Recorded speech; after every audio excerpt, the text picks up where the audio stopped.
One of Hollywood's most esteemed actors just stormed off a big talk show, live on the air. But this wasn't a meltdown. It was a lesson in dignity. What began as a combative interview turned into a moment that silenced millions. Watch to see how Denzel Washington redefined what real strength means.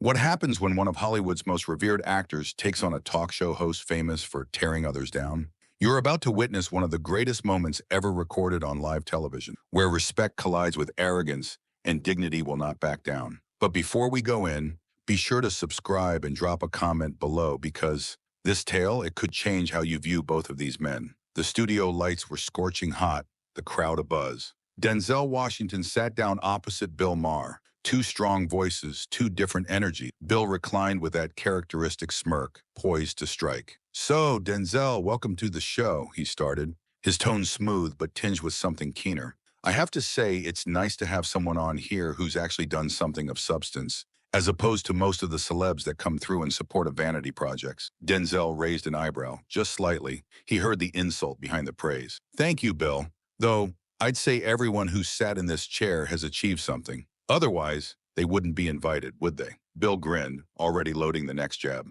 "Yeah, that's where we diverge. Because, see, I believe most actors nowadays, they're just handsome faces memorizing lines. No actual weight, no depth, certainly no life experience. But you've lived." The compliment came with a heavy feel. Denzel recognized the stall when he heard it. His jaw didn't even tighten, but his tone remained measured. "I think you're underestimating a lot of talented people, Bill. The industry's grown. Artists today are doing remarkable things across platforms." Bill waved a hand like he was brushing off a fly. "Come on, Denzel, let's be real. TikTok stars, Instagram models, these people think they're actors because they can lip sync. You, on the other hand, you did Shakespeare in the park. These kids wouldn't survive 5 minutes on that stage." Denzel came forward just slightly. His voice didn't increase, but the gravity of his words did. "Actually, Bill, I believe you're misunderstanding the whole thing. Art changes. It always has. Each new generation discovers its own method of storytelling and of connecting. And in an instant, the room changed. What had begun as lighthearted became something more profound." Denzel came forward slightly, not to threaten, but to explain, brushing aside an entire generation of artists just because they do it differently. "That's not insight, Bill. That's a basic misunderstanding of what creativity is." Bill's eyes flashed with excitement. He was ready for a scrap. "Fundamental misunderstanding? Come on, Denzel. You're one of the greatest actors of our time. But honestly, you're being way too kind. Half of these so-called artists can't even spell the word craft, let alone dedicate their life to it." The audience stirred, sensing the growing tension. Denzel sat taller in his chair. The calm was still there, but his voice, it was steel now. "Bill, you know what?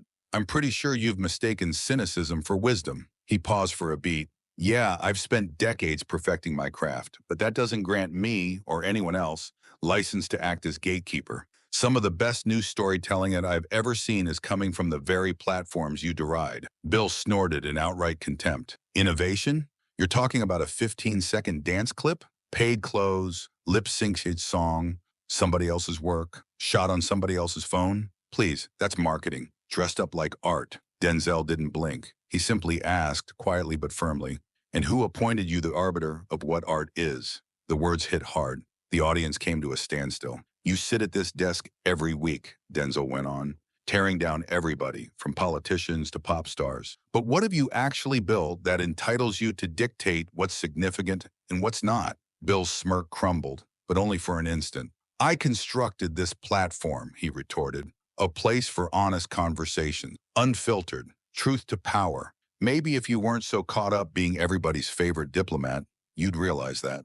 Denzel snorted briefly, but it was icy. "Real conversations? Bill, what you think of as truth-telling, people call cheap shots." He stared at him. "You don't bring people here to converse. You bring them here to set them up for your punchlines." The audience fell silent. You could hear the buzz of the studio lights. Bill's face grew redder just a touch. He wasn't accustomed to losing his cool this early. "I hire people to speak about serious matters," Bill fired back. "If they can't take a little heat, perhaps they shouldn't be in the spotlight." But Denzel wasn't releasing the pressure. "Heat is one thing, but what you do—" He paused. The gravity in his tone was unmistakable. "You manipulate people's honesty into sound bites, funny quotes. You aren't interested in hearing alternative views," Denzel said, his voice cutting. You just want to score points with your audience. Bill relaxed, obviously attempting to get himself together. Denzel, he said, constraining a half smile, I believe you are making this far too personal. I'm merely attempting an honest discussion here regarding culture, regarding entertainment. Denzel didn't flinch. No, Bill. What you're attempting to do is what you always do. His tone remained steady, but his patience was obviously wearing thin. You want to sound smart by standing over all the rest of us, like you're the viewer, and we're all just fools running around beneath you. He sat forward now, not belligerently, but with precision. But here's what you don't get. Wisdom doesn't come from ripping people down. It comes from lifting them up. The audience was absolutely still. This wasn't just another celebrity interview anymore. This was judgment. Bill's lips compressed into a line. His control broke slightly. He lifted his voice a notch. Building people up? He snapped. That's the kind of feel-good nonsense destroying honest debate in this nation. Sometimes folks need to be called on the carpet. Sometimes the truth hurts. Denzel's gaze locked on him, harder now, colder. And who appointed you as the judge of truth, Bill? He wasn't yelling. He didn't have to. You say you're here for honest discussion, but the entire production of this show, your attitude, your smugness, it all smells of division, not honesty. You've made a career of cynicism pretending to be insight. You don't speak truth. You simply speak more loudly than the people you tear apart. Bill attempted to brush it off, but it was forced, strained. Oh, that's rich, Denzel. Cruelty masquerading as clarity. Please, you know what's actually cruel? Playing like all opinions are created equal. Some folks haven't done the legwork. And babying them? That ain't compassion. That's intellectual dishonesty. Denzel's voice lowered, low enough that it made the entire studio sit up straight. Intellectual dishonesty? Bill? His eyes narrowed.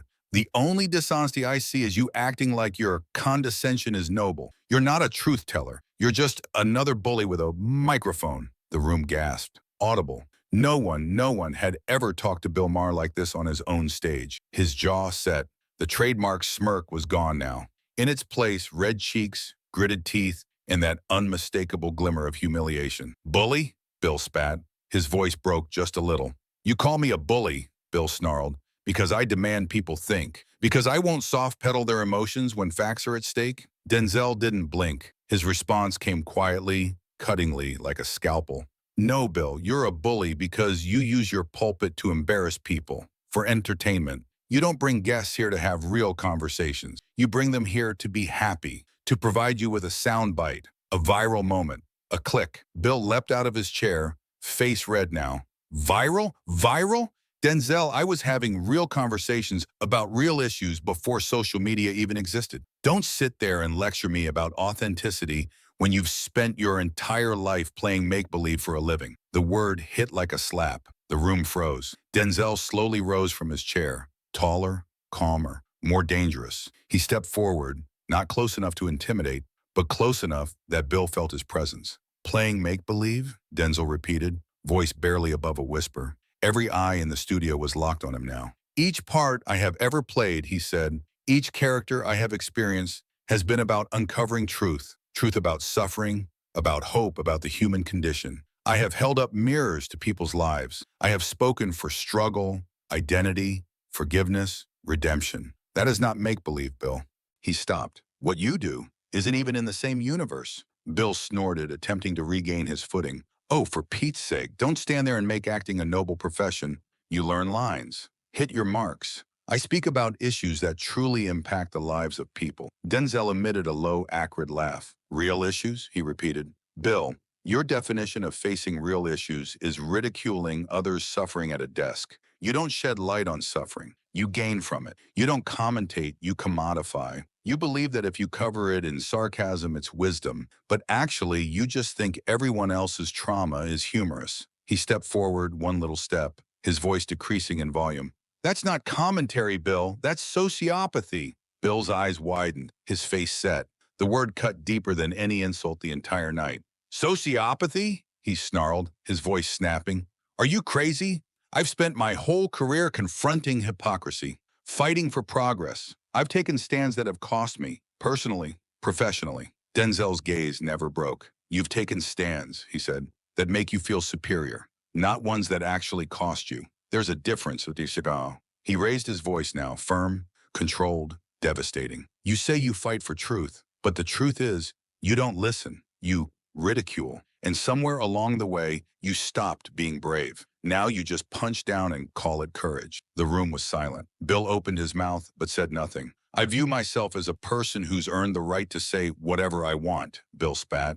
His face flushed, his voice loud. Because I've done the work. Denzel stopped. Then he moved forward, not angrily, but with quiet seriousness. Worked hard, Bill. I'll admit it, he said softly. Working hard, however, does not grant you the privilege of disrespecting people, or of making fun of hope, or of making pain a joke. He turned to look around the room back at Bill. You claim to speak truth because you've earned it, but let me tell you the truth you're afraid to say aloud. You don't speak truth, you peddle bitterness. Bill blinked. That stung somewhere deep. Denzel advanced, voice steel cloaked in velvet. You've made a career out of destroying anyone who still has faith in something better. But the actual reason you despise hope, the actual reason you ridicule optimism and spirit and faith, he stepped closer, eyes never wavering from Bill's. It's because somewhere deep inside, you don't believe you can do it anymore. The audience gasped. Bill opened his mouth, but no noise escaped. You lost faith in the possibility of progress, so now you label everybody else naive, Denzel said, softer now. You lost faith in humanity, so you label kindness insincere. But that's not wisdom, Bill. That's hurt. Wearing a blazer. There was deafening silence. Even the cameras hummed quieter. I am not here to be a saint, Denzel supplemented. I have erred. I have fallen short. I have remained silent when I should have spoken. But I will never stand by and allow someone to weaponize cynicism and call it clarity. He glanced over at the audience for a moment, then back at Bill once more. This is your house, you said? Denzel's whisper was almost inaudible now. Then perhaps it's time someone reminded you that truth does not reside here anymore. Bill's jaw dropped, his smirk gone, his authority gone. For the first time in years, Bill Maher was left speechless on his own show. The crowd didn't applaud. They didn't have to. The silence spoke volumes. For the first time since cameras started rolling, Bill Maher had no response. No punchline, no sarcasm, silent. Denzel took a step back, his eyes unflinching. He did not gloat. He did not smile. He stood in the truth. The audience, shocked, remained frozen. Then someone clapped softly, then another one, and another, until the whole studio rang out with a slow, rising applause. Not for a performance rhyme, not for a soundbite, but for a man who stood up, not to win, but to remind people what dignity sounds like. Bill Maher slumped slightly in his seat, gazing blankly at the ground as if coming to the realization. He'd just been put in his place on his own stage. As the standing ovation persisted, Denzel faced the audience, nodded softly, and exited the set. No mic drop, no last dig, only quiet power. Because when the smoke had cleared, it wasn't the biggest mouth that prevailed. It was the voice that spoke with truth, with restraint, with the kind of strength that isn't granted permission to be heard.